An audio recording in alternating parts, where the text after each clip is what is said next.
নমস্কার বন্ধুরা, চলে এলাম আজকে আবার টেস্টি টিপস ফুড চ্যানেলে। তো আপনাদের সামনে আবার একটা রেসিপি নিয়ে। তো আজকে আমার রেসিপিতে থাকবে পরোটা।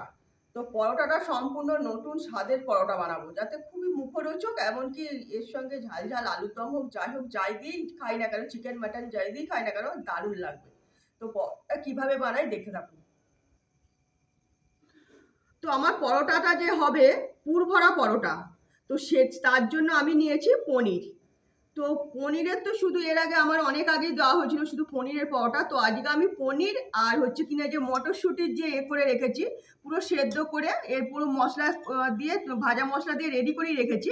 এই পনির আর হচ্ছে কিনা মটরশুঁটির যে পুরটা, এইটা একসঙ্গে মিশিয়ে বানাবো। তো এইতে কি কি মশলা দেবো সেটাও আপনাদের দেখাতে থাকবো।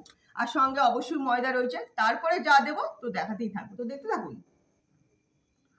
তো পনিরটা তো আমি গ্রেটারের সাহায্যে গ্রেট করে নিয়েছি। তো দেখতেই পাচ্ছেন একদম ঝিরি লম্বা লম্বা করে এইভাবে তৈরি করে নিয়েছি। তো খাবার সময় মুখে পড়বে, তো খাবারটা খেতে বেশি ভালো লাগবে। তো মটরশুঁটিতে তো আমি অল্প একটু মশলা দিয়ে রেডি করে নিয়েইছি, ভাজা মশলা দিয়ে। এবার আমি পনিরে ভাজা মশলাটা যা দিচ্ছি তো সেটাই দেখাতে থাকছি।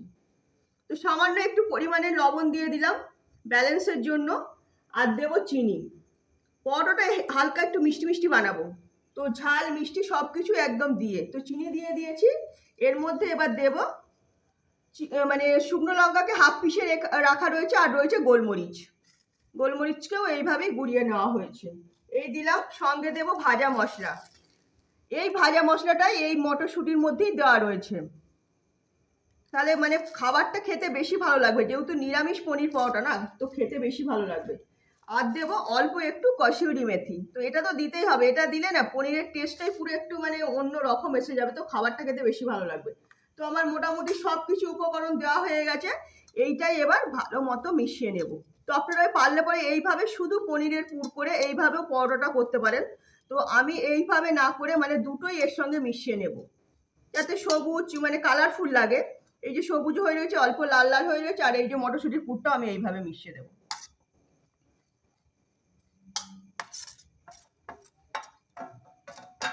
এখন মটরশুঁটি পাওয়া যাচ্ছে তাই আমি মটরশুঁটিটা দিলাম। তো আপনারা যখন পনিরের পরোটা করবেন না, তো শুধুই পনির দিয়েই বানাবেন, তো সেটা খেতে আরো দারুণ লাগবে। তো আমি একদম কালারফুল হয়ে গেল, বেশ লাল সবুজ সাদা সব মেশানোই, খাবারটাও বেশ মুখরোচক তৈরি হয়ে গেছে। তো এই তৈরি হয়ে গেল, এবার আমি ময়দাটা মেখে নেব। তো পরোটা বানানোর জন্য আমি পরিমাণ মতো ময়দা নিয়েছি। তো এর মধ্যে আমি অল্প করে একটু সুজি দিয়ে দেবো, যাতে পরে পরোটাটা না যখন থাকবে না, বেশ অনেকক্ষণই শক্ত ভাবটা থাকবে, তো খাবারটা খেতে বেশি ভালো লাগবে। তো আমি এই চামচে 3 চামচ মতো সুজি দিয়ে দিলাম। তো ব্যালেন্স মতো নুন দেব, আর দেবো রিফাইন তেল। অল্প করে রিফাইন তেল দিয়েছি। তো এর মধ্যেই আমি এবার এইতে যেহেতু চিনি মিশিয়ে নিয়েছি পুরের মধ্যে, তো এইতে কিন্তু আর আমি চিনি দেবো না। এর মধ্যে আমি অল্প একটু টক দই দিয়ে দেবো।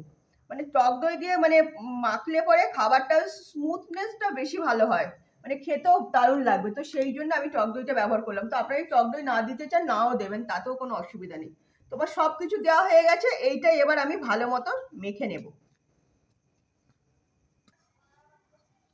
তো দেখতেই পাচ্ছেন আমার ময়দাটা ভালো মতো মেখে নিয়েছি। একদম আমার মাখা রেডি হয়ে গেছে। একটু হালকা মানে শক্ত করে মাখবো, একদম বেশি ঢিলা মাখবো না, যাতে এই যে পনির আছে না, তো পনিরের পুরটা দেওয়ার জন্য একদম সেই বুঝেই মেখে নিতে হবে। একদম ভালো মতো মেখে নিয়েছি, একটু ঠেসেও নিয়েছি। তো এইটাই আমি এবার লেচি তৈরি করে নেব। তো সব কটা লেচি তৈরি হয়ে গেছে, একটু গোলাকার আকারে শেপ দিয়ে নিয়েছি হাত দিয়ে। তো এইটাই এবার একটা মানে বাটির মতন একটু তৈরি করে নিচ্ছি, গর্ত করে নিচ্ছি, যাতে এর মধ্যে আমি পনিরের পুরটা ভালো মতো ভরে নিতে পারি। তৈরি হয়ে গেছে। তো এখানে হচ্ছে পনিরের পুর রয়েছে, পনির দিয়ে মটরশুঁটি দিয়ে যে একটা ঝাল ঝাল মিষ্টি মিষ্টি পুর বানিয়ে রেখেছি, তো সেটাই এর মধ্যে ভরে নেব। একটু বেশি করে দেবো, যাতে খাবার সময় ভালো মতো মুখে লাগে, মানে মুখে পড়লে খাবারটা বেশি খেতে ভালো লাগবে, তো সেই বুঝে এইটাই এবার আমি ভালো মতো মুড়ে নেব।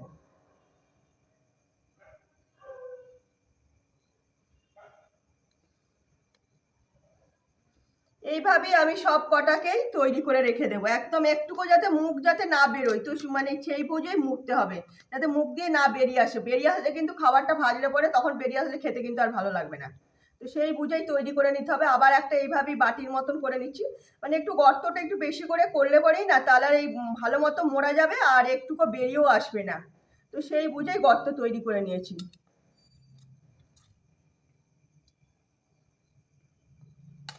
আর অনেকটা করে পুরো এর মধ্যে ভরা যাবে, ভর্তি করে একদম। দেখতেই পাচ্ছেন একদম ভর্তি ভর্তি পুর দিচ্ছি যাতে খেতে ভালো লাগে খাবারটা, তো সেই বুঝেই।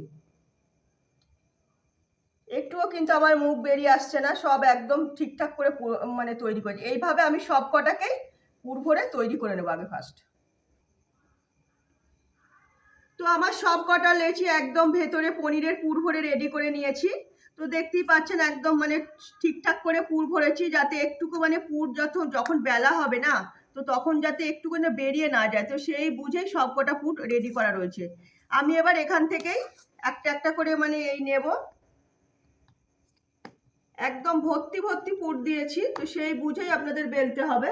অল্প একটু তেল দিয়ে নেব যাতে বেলতে কোনো অসুবিধা না হয়।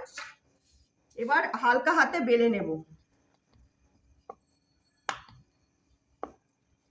এমন ভাবে মুখ মুড়তে হবে যাতে বেললে পরে একটুকু বেরিয়ে না আসে, তো সেই বুঝেই কিন্তু মুখটাকে মুড়তে হবে। তো দেখতেই পাচ্ছেন এইভাবে আমি সবকটাই মানে একদম মানে বেলে নেবো, একটুকু বেরিয়ে আসবে না। তো এইভাবেই আমি সবকটাকেই তৈরি করে নেব। আবার একটা নিয়েছি,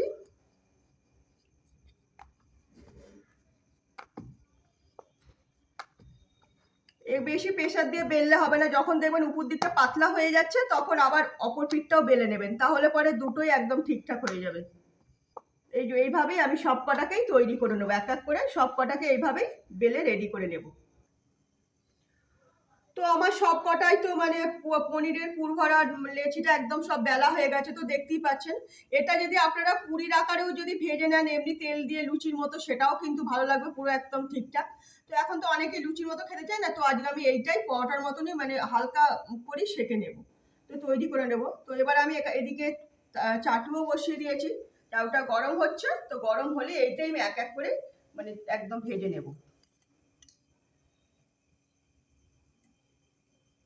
অল্প একটু তেল দিয়ে দিলাম, একটু গরম করে নিই হালকা করে তেলটা, তাতে তেলের কাঁচা ভাবটা থাকবে না।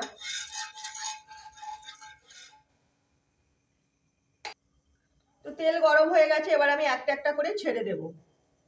তো অল্প অল্প তেল দিয়েই আমি একটু মানে ভেজে নেব। এক পিঠটা আগে হতে দেব, তারপরে অপর পিঠটা উল্টে দেব।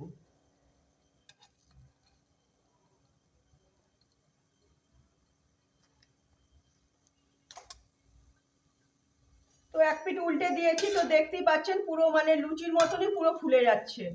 আর পনিরটা যেহেতু আমার ঝুরঝুরে করা রয়েছে, একটু ড্রাই পনির, তো তার জন্য আরো বেশি ভালো খাবারটা তৈরি হচ্ছে। তো একদম শাঁকা পনিরের মানে পরোটা, এই নিয়ে তো কোনো কথা হবে না। উল্টে যাচ্ছে, একদম উল্টানোও যাচ্ছে না।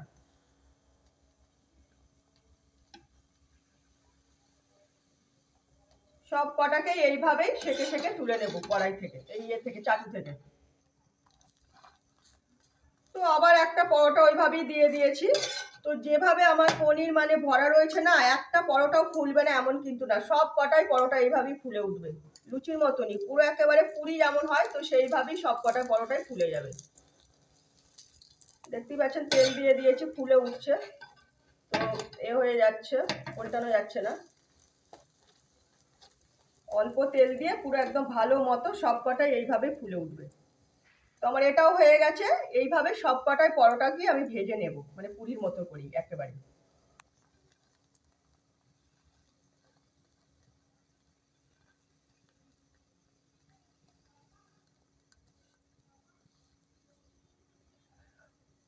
তো আবার একটা দিয়ে দিয়েছি, এটাও এইভাবেই একই পদ্ধতিতে এইরকম ভাবে সব কটাই মানে পরোটা আমি এইভাবেই তৈরি করে নেব।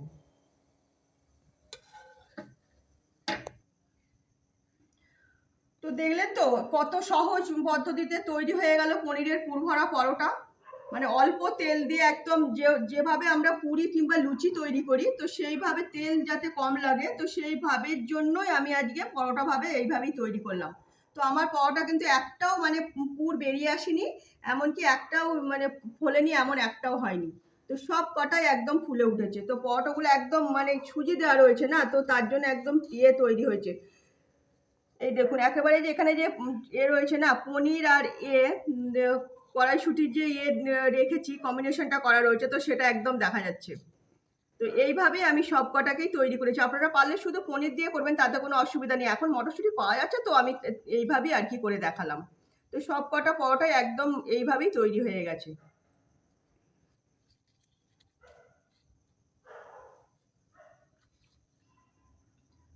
তো তৈরি হয়ে গেল পনিরের পুরভরা পরোটা। তো অবশ্যই বাড়িতে একবার আপনাদের এইভাবে ট্রাই করে দেখতে হবে। তো এটা শুধু পারলে পনির দিয়ে করবেন। তো আমি আগে শুধু পনির দিয়ে করেছিলাম, তো আজকে তাই জন্য আমি এইটা পনির প্লাস মটরশুঁটি সব একসঙ্গে দিয়ে বানালাম, যাতে খাবারটা বেশ দেখতেও ভালো লাগে, খেতেও ভালো লাগবে, টেস্টটাও একটু আলাদা হয়ে যাবে। তো সম্পূর্ণ মানে মুখরোচক তৈরি হয়ে গেল। এতে চিকেন মাটন এমনকি মানে আলুর দম যাই খাই না কেন, এই নিয়ে কিন্তু কোনো কথা হবে না। আর সম্পূর্ণ যে খাবারটা আমি নিরামিষ বানিয়েছি না, তো এটা নিরামিষের দিন মানে এইভাবে বানিয়েও খাওয়া যেতে পারে। এর সঙ্গে নিরামিষ কোনো তরকারি হোক, ডাল হোক, যাই হোক না কেন, তাই দিয়েই খাওয়া যাবে। তো বাড়িতে একবার অবশ্যই এইভাবে ট্রাই করে দেখবেন। আশা করি খাবারটা খেতে ভালো লাগবে। তো ভালো লাগলে লাইক, শেয়ার, কমেন্ট, সাবস্ক্রাইব করবেন আমার চ্যানেলটাকে। তো আজকের মতো আমার রেসিপি এখানেই শেষ করলাম। সবাই ভালো থাকবেন।